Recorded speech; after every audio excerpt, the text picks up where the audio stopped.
Hello what's up guys, my name is Baba और आप देख रहे हैं।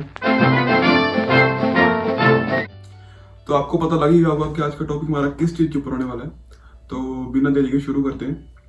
ओके, सो जब हम यहाँ पर प्लानिंग करते हैं इंडिया में कि हमें कनाडा मूव होना है, तो सबसे पहला क्वेश्चन हमारे माइंड में, या फिर हम जब ये टॉपिक डिस्कस करते हैं अपने पेरेंट्स के साथ, तो उनके माइंड में एक ही क्वेश्चन उठता है कि how much does it cost, कि कनाडा में पढ़ाई करने के कितने पैसे लगते हैं, मेरा टोटल एक्सपेंस कितना आएगा वहाँ पर जाने के लिए, और जाने के बाद रहना वहाँ पर एकोमोडेशन होगा, and now due to the Covid all the restrictions, and how much do I have to pay over there to stay in the quarantine.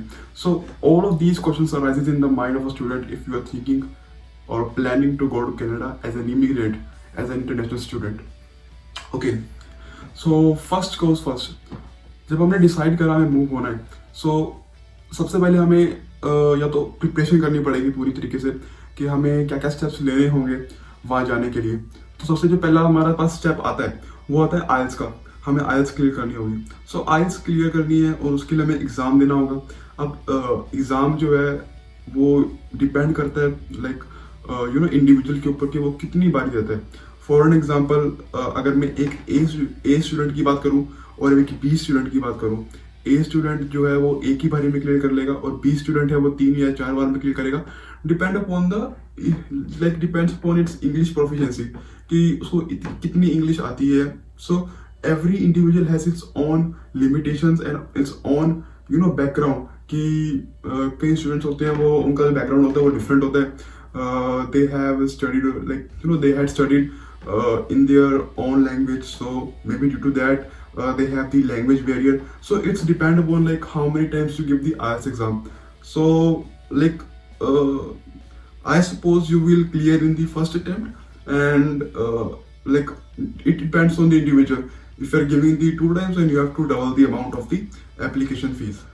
So first one is IELTS. So IELTS का जो India में price है वो है 13,250 Indian rupees, and जो कि रफली होता है 300 कैनेडियन डॉलर्स के आसपास। अगर हम यहाँ पर बात करें तो 300 कैनेडियन डॉलर्स आपको IELTS एग्जाम के लिए देने होंगे। अब आपने IELTS का क्लियर कर लिया है, आपके 6 ईच आ गए हैं। So then you have to move towards the next step which is to apply for the college application fees. Like आपको कॉलेज के लिए जो ऑफर लेटर होता है उसके लिए अप्लाई करना होगा। ओके, सो अब कॉलेज का ऑफर लेटर के लिए अप्लाई करना, सो अब हर कॉलेज के लिए या फिर हर यूनिवर्सिटी के लिए जो एप्लीकेशन फीस होती है वो डिफरेंट होती है। लाइक एंड प्रोविंस के अंदर भी हर जितने भी कॉलेजेस हैं उनकी भी एप्लीकेशन फीस अलग होती है। For an example, I am living in Quebec, so in Quebec most of the colleges have the application fees around 150 to 200, and if I will talk about the universities, उनकी different होती है। and वही different province अगर हम move पर जाते हैं, for example I will be talking about the Ontario, then its application fees for the colleges it will be different. so हर एक college के लिए अलग अलग application fees होती है, but as of now I will take the $150 to 200 as an average, कि इतनी ही fees होती है मैक्सिमम कॉलेजेस की या फिर यूनिवर्सिटीज की अगर आपको ऑफर लेटर अप्लाई करनी है। एंड ऑफर लेटर में आपको कुछ ज़्यादा देना नहीं है, आपको अपना एकेडमिक बैकग्राउंड और IELTS का स्कोर सबमिट करना है। And now most like in most of the cases you can apply through without giving IELTS test. उसके लिए कोई और टेस्ट देना पड़ता है, आई थिंक ड्यूलिंगो टेस्ट देना पड़ता है if I am not wrong, but yeah it's not mandatory to give IELTS exam for college application fees only. Okay, now if you got accepted in the college application fees, like if you are accepted in the college, आपको college का offer letter आ गया है और आपको offer letter जो है issue कर दिया है। सो अब आपको जो है कॉलेज की फीस भरनी होगी, क्योंकि अगर आप कॉलेज की फीस भरोगे तभी वो आपको LOA देंगे, letter of acceptance. See offer letter and letter of acceptance is different. Offer letter आपको क्या स्टेट करता है कि आपको कॉलेज में एडमिशन मिल चुका है, कि आपको जो है उन्होंने एक सीट अलॉट कर दी है, लेकिन जो सीट है वो कंफर्म नहीं हुई है। अगर कंफर्म करनी है so you have to give the fees to the perspective college. तो अब कॉलेज की fees is our next step. तो कॉलेज की फीस जो है वो भी एक अलग अलग कॉलेज के लिए, अलग अलग यूनिवर्सिटीज के लिए डिफरेंट होती है। There are many colleges and many universities in Canada and they are having different ranges of their fees, but Now, if I will talk about the average fees of the college and university, then it will be around 15,000 or per year, and 7 to 8,000 per semester. Okay, so अब तक कितना हमने total we have calculated. First one is our IELTS exam, second one is college application fees, and third one is college tuition fees, which is around 7,000 per semester, and application fees is 100 to 150 to 200, and IELTS is $300. So ये हमारा अब तक का जो है initial हो गया कि हमको इतना तो देना ही होगा किसी कॉलेज में एक्सेप्टेड होने के लिए. Okay, now we will move to the next step. अब हम आ रहे हैं, हम कौन सी प्रोविंस में आ रहे हैं वो भी डिपेंड करता है. For an example, if I am going to talk about the Quebec के अंदर आपको CAQ अप्लाई करना पड़ेगा. तो CAQ के लिए जो एप्लीकेशन फीस होती है वो होती है हमारे पास 116 I think. So that's what it's for the CAQ. And if you got accepted, if your CAQ got accepted, approved, then you have to apply for the study permit. So that's the process for the Quebec. But for other province like the Ontario and the BC or any other province, you don't have to pay for the CAQ because they do not need their CAQ. वहाँ पर कोई ये CAQ का चक्कर होता नहीं है. Okay, so CAQ के लिए जो हो गया वो $116 हो गया if you are applicable, if you are moving towards the Quebec. Okay, so next step is your medical. अब आपने कॉलेज की फीस भर दी है, आपका LOA भी आ गई है, and the next step you should do is you have to give the medical. आपका मेडिकल क्लियर होना चाहिए, आपको ये शो करना होगा you are the healthy person. So अब मेडिकल के लिए भी डिफरेंट हॉस्पिटल्स के लिए वेरी करती है, बट ऑन एवरेज जो $200 होता है वो मेडिकल की फीस होती है that you have to give to submit your medical to the embassy of the Canada. Okay. Now, like we have talked about the IELTS, we have talked about the college fees and application fees, and after that we have talked about the CAQ, and also we have talked about the medical. Now the next step that comes in our consideration is the biometrics, because nowadays biometrics is mandatory if you are moving towards the Canada. पहले क्या होता था कि आपको biometrics देने की जरूरत नहीं है, आपको बिना बायोमेट्रिक्स के भी वीजा लग जाता था, लेकिन अभी आपको देना होगा अगर आपको मूव करना है कनाडा के अंदर as an immigrant. So biometrics की जो फीस होती है वो होती है around $85 that you have to pay. After that अब आपका जो है सारा कुछ हो गया, आपने मेडिकल दे दिया है, आपने बायोमेट्रिक्स दे दी है, CAQ, college fees, application fees, IELTS, and you have given all these things which are essential. And after that you have to apply for the study permit application. आपको फाइनली स्टडी परमिट एप्लीकेशन लगानी होगी, जिसके बाद आपका decision आएगा कि आप Canada में मूव हो सकते हैं या फिर नहीं हो सकते हैं. सो स्टडी परमिट एप्लीकेशन की जो फीस होती है वो होती है around $150 that you have to give. Okay, so I will calculate all these amount in the last as a subtotal, but as of now I will repeat all the steps and all the amount that I have talked about. First one is your IELTS, second one is your college fees application, third one is your college fees, and fourth one is your CAQ if you are applicable, and fifth one is your medical, then biometrics, and after that you have to apply for the study permit application. Okay, so these are the basic things for the if you are moving towards the Canada. अब आपको ये तो पे करना ही होगा, इस ये it's a minimum amount. After that अब क्या बात है, खर्चे. अब आपका स्टडी परमिट अप्रूव हो गया, congratulations, now you are accepted towards the to move towards the Canada as an immigrant, as an international students. तो आपको अब आपके अलग खर्चे, फॉर एग्जाम्पल आपको अकोमोडेशन का होगा, आपको जो पैकिंग का सामान है, and all of these things. And I missed the one thing that I missed is the GIC.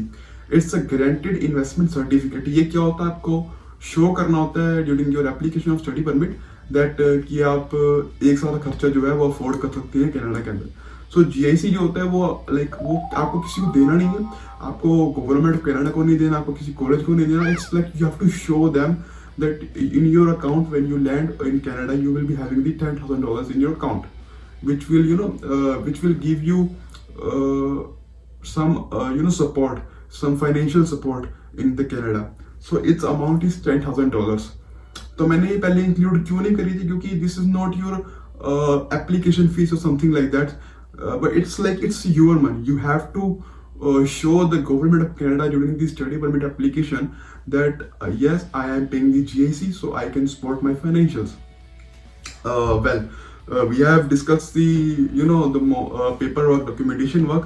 Now we have to talk about the traveling. Okay, so हमको travel करना है. सो ट्रैवल करने के लिए हमें एयरलाइन बुक करनी, कोई भी एयरलाइन बुक करनी होगी. उसके लिए हमें जो मिनिमम रेंज होती है वो होती है $1,000. इंडिया के हिसाब से 50,000 से लेके 1 लाख तक के बीच में, या फिर 1 लाख से ऊपर भी कई बार चल जाता है. तो हम इतना ही रेंज रहती है, मतलब कि अगर हम किसी भी एयरलाइन की जो एयर टिकट है वो बुक कराते हैं. अगर मैं अपनी बात करूं तो मैं ब्रिटिश एयरवेज से आया था, तो मेरी जो टिकट थी वो $66,000 रुपीज की थी, which is around $1,200 I think. So it's like $1,000 to $2,000. It's vary, but the average is $1,000 and $2,000. Okay, and the documentation, जितने भी documentation हम लगते हैं, for example, if we are planning to move to different countries, we have to apply for different documents. We have to gather some documents. उसके लिए भी कुछ पैसे लगते हैं, So उसके लिए भी मैंने $100 जो है आपके साइड में रख ली है. कितना पैसा आपका लगना ही लगना है. फॉर एग्जाम्पल, अगर आप नोटरी कराने जा रहे हैं अपने डॉक्यूमेंट्स को कोर्ट के अंदर, तो उसके अंदर बड़े बड़े पैसे आपको देने पड़ेंगे. एंड बेसिक थिंग्स के लिए आपको फोटो कॉपी करानी है, अपनी इमेजेस जो है पासपोर्ट साइज इमेजेस से आपको निकलवानी है, तो उसके लिए आपको कुछ पैसे लगेंगे. सो इन छोटी छोटी चीज़ों के लिए मैंने $100 आपके लिए एक्स्ट्रा साइड में रख दी है कि आपका ये भी खर्चा आने वाला है. Because we are going to talk about the every money that you are spending to move to different province. Well then, okay, so हमने डॉक्यूमेंटेशन ले लिया है, जेसी ले लिया है, स्टडी परमिट एप्लीकेशन ले लिया है, and all these things. Now the thing is we have to spend the money on the packing. हमको सामान पैक करना होगा, हमको क्या क्या चीज़ें लेकर जानी है. विंटर जैकेट्स एंड घर का जो सामान होता है खाने का, पिनिया वगैरह, and all delicious Indian things that we have to take, as well as some clothes, some laptop and all these things. Then all of these things we have to pack, and I will make separate video on what things we should buy, buy or we should pack while moving to Canada as an international students. I will definitely make one video on that. But as of now, अगर मैं आपको estimation दूँ कि आपको कितना खर्चा आने वाला है while you are moving to a different country, while you are packing, then it's about $500 to $1,000. यानी कि 25 से 50,000 रुपए आपको कम से कम खर्च नहीं होंगे अगर आप जा रहे हैं. वेरी ऑब्वियस, ये ऑब्वियस भी है, क्योंकि आपको जो कपड़े लेके जाने होंगे, जूते हो गए, अपना school bag and all of these things that you have to pack.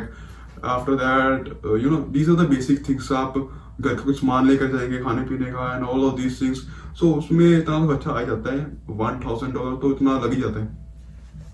Okay, तो अब जो लास्ट स्टेप है, जो लास्ट 2 स्टेप्स है जो रहते हैं, वो है कि accommodation and quarantine. This is entirely based upon Canada.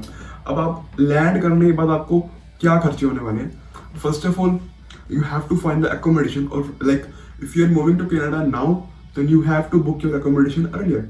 सो क्या होगा कि आपको क्वारंटाइन करना होगा, तो क्वारंटाइन करने के लिए आपको होटल बुक करने होंगे. And nowadays the government is charging $2,000 for the quarantine. So उसके लिए $2,000 आपको देने होंगे, लेकिन वो as of now है. In the future it is not required. So ये अभी के लिए आपको देने होंगे, बाद में पता नहीं है देने या नहीं देने, तो इसको मैं अभी इंक्लूड नहीं कर रहा हूँ, क्योंकि these things are not for the future. ये अभी के लिए है, लेकिन मेरी वीडियो को जो है फ्यूचर में लोग देखने वाले हैं. सो उस टाइम पर ये $2,000 इंक्लूड नहीं होंगे. सो बट एकोमोडेशन के लिए I will include, and that will be around $1,000. अब उसके अंदर क्या होगा, आपका खाने का खर्चा इंक्लूड हो जाएगा, एज वेल एज जो आपका रेंट पे कर रहे हैं, the all basic things that you will be spending over there for your initial days. So these are the some total things that I have discussed in this video. First you have to give the IELTS. For that you have to give $300.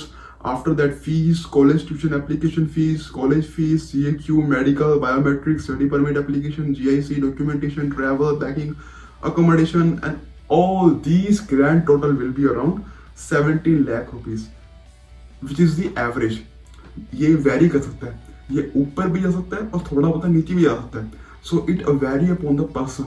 अब कई जो बंदे हैं वो university या college में ऐसे ऐसे यूनिवर्सिटी जैसे या फिर ऐसे कॉलेज जाते हैं जहाँ पर उनकी फीस जो होती है वो बहुत ज़्यादा होती है. So it can go up and it can also go down. कई कॉलेजेस की फीस जो होती है वो कम भी होती है. सो बट ऑन एवरेज जो आपका खर्चा आने वाला है वो होगा $29,000 to $30,000 कैनेडियन डॉलर्स. तो इतना तो खर्चा आपको स्पेंड करना ही होगा if you are planning to move towards Canada. Well, अब सब कुछ डन हो गया है, आपका डॉक्यूमेंटेशन हो गई है and you have got your visa approved and packing वगैरह सब डन हो गया है. एयरलाइन की टिकट बुक हो गई है, आपको सिर्फ लैंड करना है कनाडा के अंदर. So best of luck. आपको मेरी बेस्ट विशेज है, आप आइए यहाँ पर हार्ड वर्क करिए. This country will give you a lot of things, a lot of better opportunities and you will, like, this is your golden chance to prove yourself and to those who are thinking that you cannot do anything in your life. So this is your time, and land here, do your hard work, do everything right, and eventually you will get what you are desire for. And so yeah, so I hope you like this video, and if you like, so please hit like button and share it as much as you can, as well as subscribe my YouTube channel. And please guys मुझको comments दीजिए, comments के अंदर लिखिए कि आपको अगली video किस topic के ऊपर चाहिए, so I can make videos on upon it. And that's it, and I hope you will all be having the great day ahead. Thank you. Bye.